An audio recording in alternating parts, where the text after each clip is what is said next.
Hello friends and welcome to my channel. I am Cher, and if you are new here, one of the things I really love to vlog is beauty, but also travel. I do a lot of travel vlogs here, but also beauty product reviews and makeup looks, that kind of thing. So today's going to be a beauty topic, and we are going to be discussing the difference between traditional foundation versus airbrush foundation.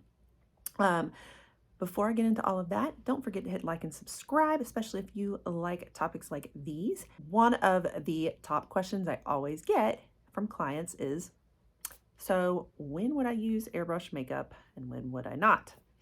Why would I choose airbrush versus traditional foundation? So we're going to be breaking all of that down in this episode. Now, I have a video out there that I had done a little while ago. I'm going to link it for you here.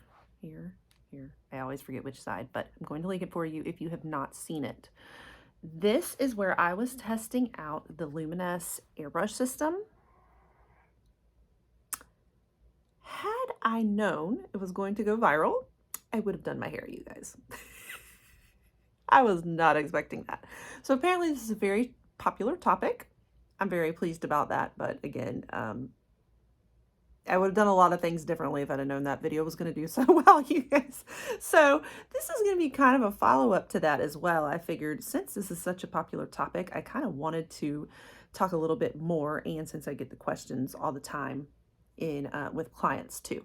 So we're going to discuss the differences between airbrush and traditional, and we're also going to show it to you on the face. I'm going to put traditional on one side and airbrush on the other so that we can compare and you can see the differences. Come on along with me and we are going to dig right in. Oh, before we do that, I promise you, like, one of the top comments that I heard was people want me to put my hair up. Like I said, I would have done my hair, period, had I known that that video was going to do so well. All right, speaking of hair, it's a little still today. I got this going on. So, okay. All right, so let's break this down. What are the pros and cons of traditional versus airbrush? So first of all, let's talk about what is airbrush foundation. If you're not really familiar with it, we're just going to go back to kind of like the basics and talk about how it's beneficial in especially bridal wedding makeup. So airbrush is more of a foundation that's misting on the skin as opposed to rubbing it on with a brush and applying it. It kind of gives more of that, well, like it sounds, an airbrush finish, right? Really good for photography, really popular for bridal makeup right now, but there are some who enjoy it just for their own personal use as well. But it's especially, like, you know, the most popular for wedding makeup, and that is pretty much where I use it too. So then what is traditional foundation? So when I say traditional, what I am meaning is more, you know, in a tube, even a powder form, if that's what you like, but you know, just your typical foundation that's not in like an airbrush type of gun. Okay. So this is airbrush, this is traditional. So that's what I mean by traditional. Why are people opting for airbrush over traditional sometimes? Is there one that's better for wedding makeup or any makeup in general? Okay, so in terms of wedding makeup, the answer to that is neither are better. It's really, there are pros and cons, and it all depends on your skin type and what you're looking for, okay? It's giving you another option. So we're going to break down which ones would be better for traditional and which ones would be better for airbrush. So, airbrush. One of the fabulous things about it, a couple of things that I've already mentioned before, great for photography. It just really gives you a finish in your photography that's just very polished and even looking. You know, in the day of HD even, you know, just giving you that, like, kind of better for like videography and photos overall. Okay. It is also, it kind of, in general, it will give you more of like a matte type finish. Okay. So probably pretty good for like shine overall too. So if you're in weather conditions, especially if you're having outdoor weddings, you know, really, really sweaty that kind of thing, it can be better because it's kind of, you don't see some of the shine that you see in the photos. Also, things like flashback when you're using traditional foundation and traditional products, setting powders, concealers, all of those kinds of things, you really have to think about what's gonna give kickback when you have flash photography, okay? And what I mean by that is there's certain ingredients in like setting powders, for example, that when the flash goes off in the photos later on, you're gonna look like white as a ghost. Sometimes you can even see the outline of like exactly where the powder was. Okay, it's gonna like really amplify that. So makeup artists and clients or whatever have to be very careful about what type of products they're using and what ingredients are in those to make sure that your photography is not going to be giving you a kickback and give you those problems when you're using flash. So I've kind of like done my research when I'm using my traditional stuff, that I've tried to make sure none of my products give kickback with, photography. So, and we're using, I'm using powders and stuff to try to avoid the shine and, glares from the camera that's glaring off of the sweat, right? So with airbrush, it's a little better for that kind of stuff. You're not worrying as much on some of those. However, we're still using powders and stuff like setting powders with this. So you still have to think of it some, but you're not thinking of it as much in your foundation. Okay, so that's another benefit of it. Let's see what else. Okay, another amazing benefit. Like this is probably one of the biggest things to me personally, I think, is you don't have as much transfer in airbrush foundation. So what that means is like it's waterproof. So, you think about your wedding. You're going to be hugging a million people. You're going to be crying. You're going to be sweating. You're going to be dancing at your reception. So you want to make sure, like what really sucks, and I've had this happen at weddings, is that foundation, they go to hug their groom and poof, gets all over that white. This one groom in particular, I can think of, had a white tux, okay? Got foundation on it. Your white wedding dress. So it will transfer with traditional foundation, but it does not transfer as much with airbrush, with the waterproof. So that is a huge benefit in weddings, is using that airbrush foundation. It doesn't come off as much and get on your clothing and all over people. Okay, so let's talk a little bit about the pros though of traditional foundation. Okay, one of the biggest things is there are there's all ranges in traditional foundation. You have so many different kinds that are for so many different types of skin types.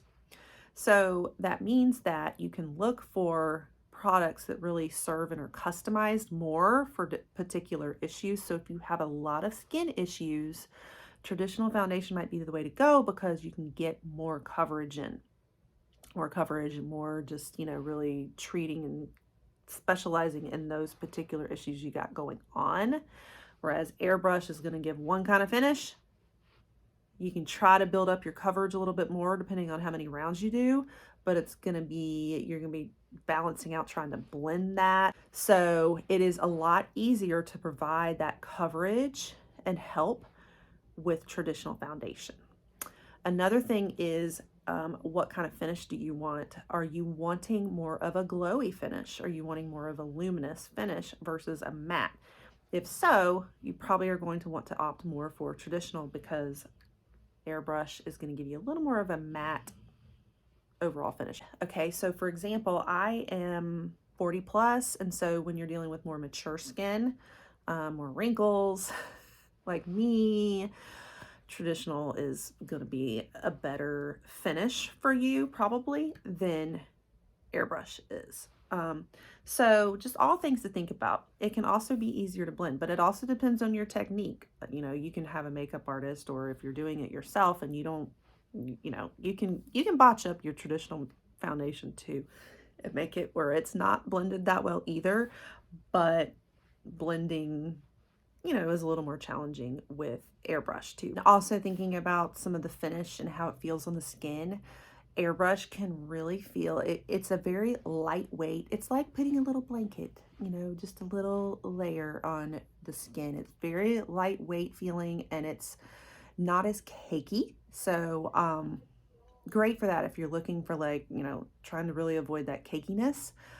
However, if you have drier skin and mature skin, like I was mentioning before, it can get a little more flaky, you know? So it just kind of depends on your skin. I think that airbrush is fabulous. If you are a young bride, you don't have a lot of skin issues, a lot of coverage needs, fabulous, fabulous option. Okay, so, but if you're a little older, maybe traditional might be for you, but again, it's all going to kind of depend on all these different pieces of the puzzle. A makeup artist will hopefully be able to help you determine what is going to be better for your skin, and the better decision for you based on what you are looking for. So those are just some of the things, you know, to ask your artist and to discuss in the bridal trial. Okay, so now that we discussed a little bit about, you know, the differences between the two and like when you would use one versus the other, I really want to demonstrate some of these things for you and show you how each of them perform using my face as a model. So come on along with me. We're gonna go ahead and get started on that. We're gonna put traditional on one side, airbrush on the other, and we're gonna see how they perform and see how they compare. I'm going to walk you through the process of what I would do if I was doing this for a wedding, bridal makeup. So go through the whole process of traditional foundation and the whole process of airbrush foundation. And so my face, you know, I don't have a lot of skin problems. You can see I do have a few like age spots, you know, not a lot of like texture. I don't have major issues with my skin. So however, I do have dry skin. So, you know, if I was getting married again at 44, with my skin as it is, I don't know what, I could go either way. I could do traditional or airbrush. I probably am more of a traditional person just because it's what I'm used to. I would probably be a candidate for either one, but giving you a feel for my skin. But after all these things that we discussed about, you know, the pros and cons and what decision you might want to make, it really does, you know, come down to your skin issues as well. So anyway, we're going to get started. As promised, this time I have my hair back, guys. I know that probably drove y'all nuts before. A few of you even said it. You're like, please tie your hair back. And I got it. I got it, guys. You want me to pull my hair back. Okay. So it's back. Hopefully that's good. Got the unicorn, rocking unicorn today. So if I was doing traditional foundation, I would honestly start with brows first. I always start with brows and eyes and everything when I'm doing wedding makeup. But if you're doing airbrush, I do the airbrush first, just because you don't want the airbrush to get all over your brows and eyes. So with me doing half the face and half not the face, I'm just going to still start with the base, and we're not going to worry about the eyes and brows right now. Just do everything first, the base, okay? So, but I always start with primer. So I'm going to do half of my face like I would for traditional makeup, and I'm going to do this side traditional, this side airbrush, all right? Okay. So I think I've discussed this in another video before where I was kind of just giving you a few tips on applying your foundation, and I talked about how you don't want to put everything directly on the face and start smudging, kind of like you wouldn't start throwing paint on the walls, you know. You would kind of dab it in your pan first and then roll it on. Okay, so similar idea. All right, so I've come in, I've done my primer. Now, just letting you know what products I usually use. So for traditional makeup, I usually use Arbonne. For the foundation part, for like a lot of the base, I use Arbonne, and I do sell it. But one of the reasons I sell it is because it's got great coverage, and this is the reason that I started selling it, was so that I could use this in bridal makeup. I mean, that was everything to me, was the foundation, the base. And so, and then the fact that it's vegan and clean and all those things. So it had all the things I was looking for to do bridal makeup. And then I was like, well, I can sell it too. My goodness. So I use Arbonne as my main, most of my main base products in bridal makeup. Okay. So that's what we're still gonna be using. So this is the Arbonne primer. Okay. Okay. Then I come in with our Arbonne liquid foundation. I am usually the shade Buff, and I am a neutral skin tone. So this is kind of like a neutral shade here. All right, so I spread it on my hand first. I come in, I like using a kabuki brush. This is Sigma, and it is the Sigma F80, if you can see that. All right. And so I spread it, you know, on a pan first. I just put it on my hand this time because it's just me. And then I come in and start kind of stippling. I never say it right. Stifle, stifle, stipple, I mean stipple. Okay, so you can see I'm trying to keep it half and half to really compare.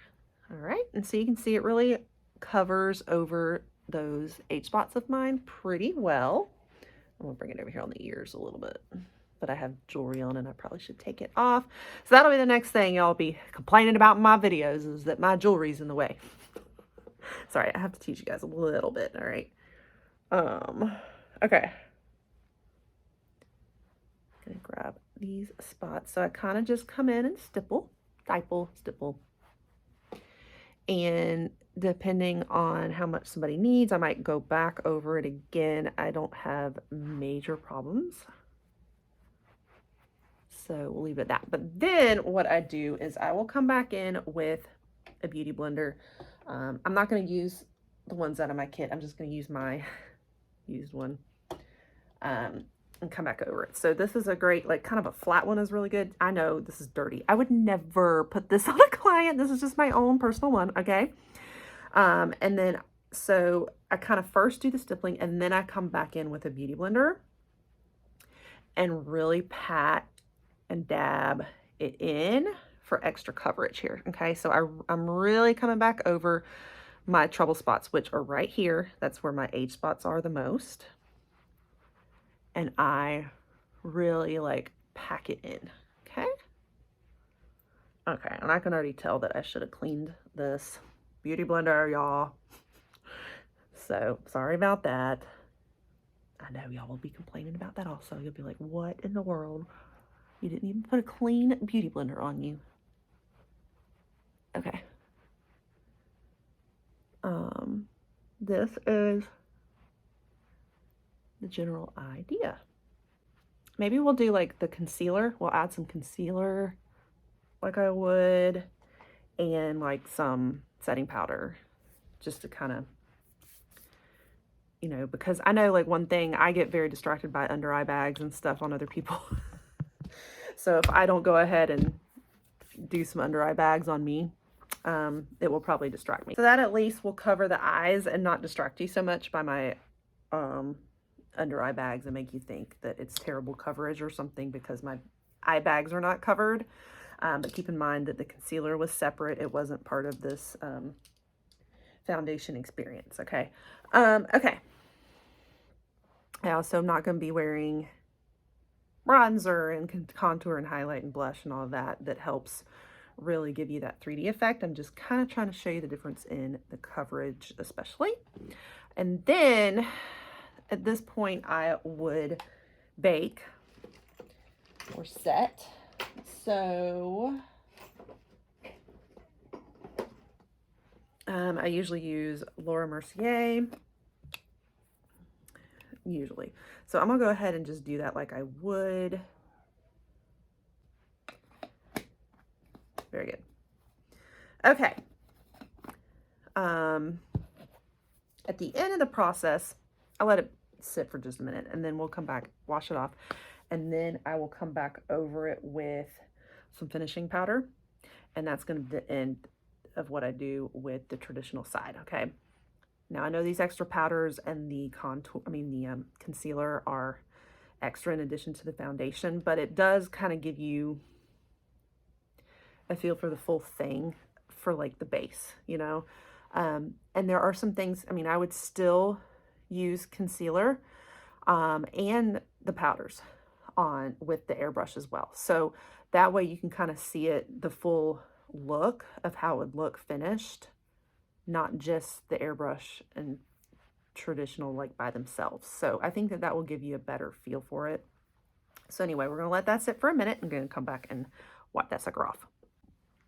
Okay, this is Arbonne as well, and this is it's called Second Nature powder, so it can be like a setting powder, but I use it as finishing powder, and I use the shade Light for me. Sometimes light is almost a little too light for me, so I either go like light or medium on this one. So I usually just kind of come back in over, especially those concealer areas, but I try to kind of just put it, you know, most everywhere to help with any extra shine and texture. So it really helps give you some extra help with texture. Do you see that difference between this side and this side on my texture? So, but you have to be careful with it because it can almost be too much and really set into the wrinkles too. So there is a fine balance. Okay, so that is kind of the finishing look of the traditional foundation side. Okay, so you can see a little bit of my spots coming through. If I had somebody with major trouble spots that are really coming through, I would have really spent a lot of time color correcting there and doing a little more concealer and coming back over it with more foundation and all that. But for me, it's really not too bad. And once you get blush and contour and all that, like it just, you don't even see it. So, okay. Traditional side. So now we're going to start on airbrush. So I'm going to first use the Velvet Veil Skin Perfecting Serum. Kind of makes it like a primer, excuse me. Okay, so I'm kind of doing the same idea that I did with the primer on the other side. Okay. Putting it kind of, I'm squirting it first on my hands, which normally I would just put it on my mixing palette, but I'm using my hands right now. And come and move it all around. And so what this does is it kind of makes an instant like matte finish under the foundation. I'm trying to remember what shade I used last time. I don't know if I've gotten more tan since that video, but I think that the 030 is going to be the closest match for me. All right, here we go. Let me get this hair out of the way. You know what? I'm going to take this earring out because it's harder to control the airbrush than the traditional.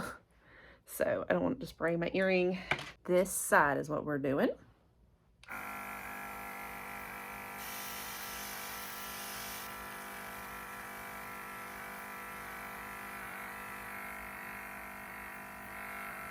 And hold it out.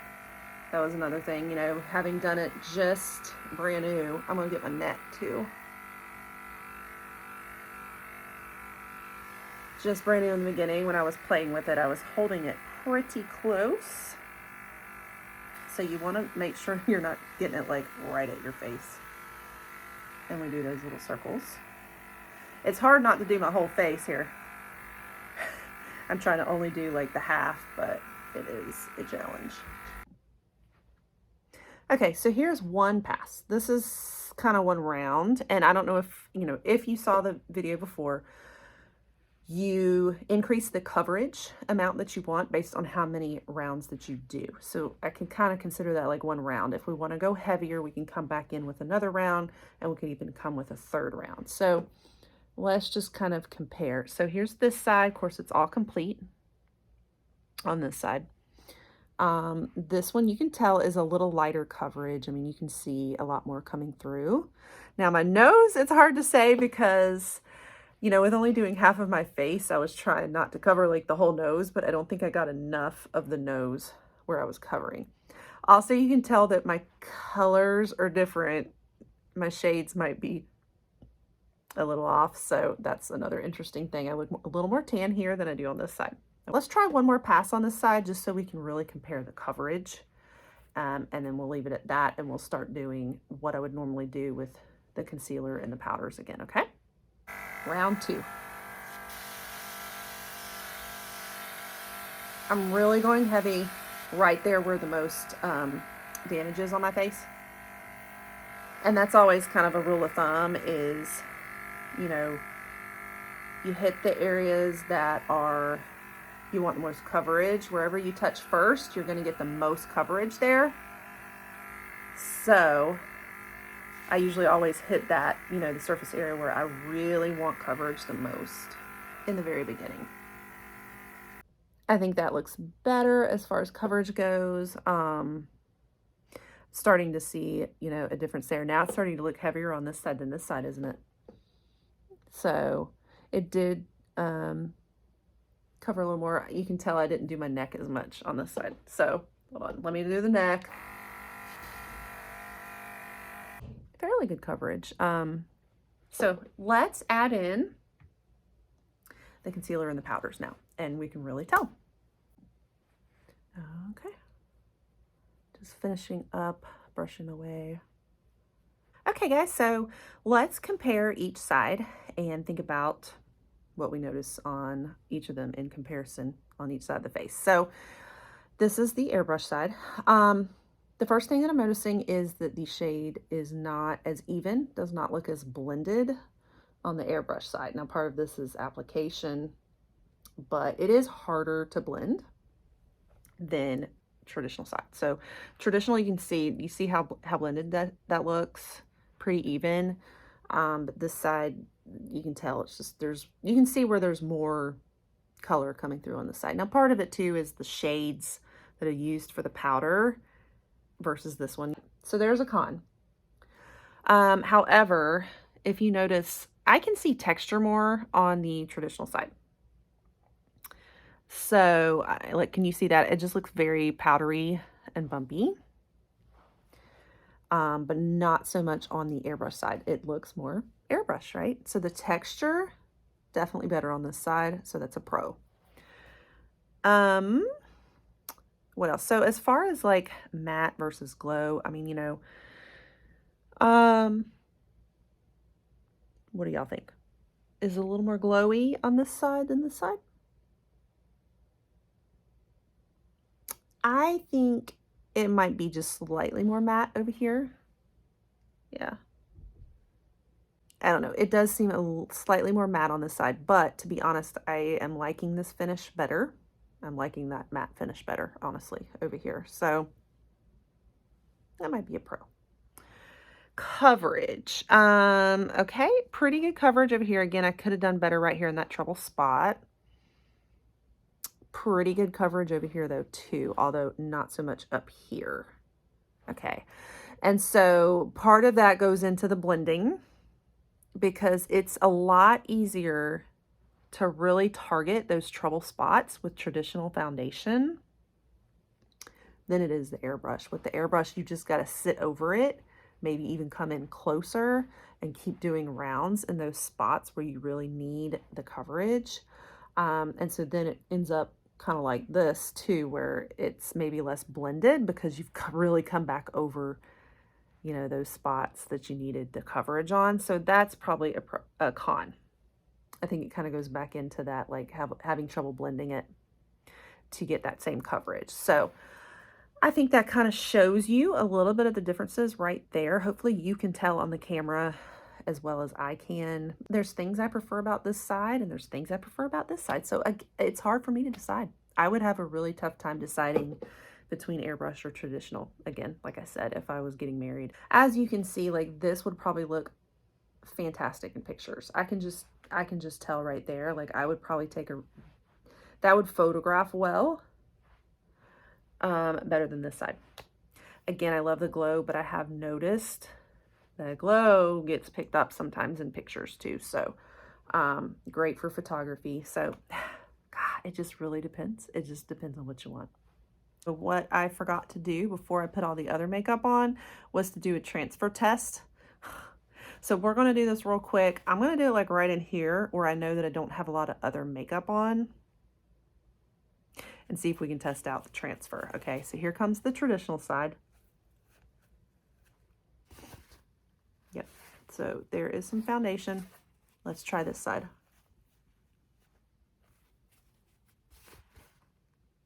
I don't see a whole lot, do y'all? Just a little bit, but if you can compare the two, definitely more transfer here than here. So yeah, this is where I didn't have any other makeup besides just the foundation. So I felt like that was the best test. If I did it anywhere else, I have like contour on and blush and concealer. So I figured it wouldn't be as good of a test, but yeah. So you can kind of compare the transfer just a little bit, but a whole lot more from the traditional. So I think that covers it. Hopefully we talked about everything in comparing these two sides. Let's talk about the third part of this, which is pros and cons of just like the maintenance.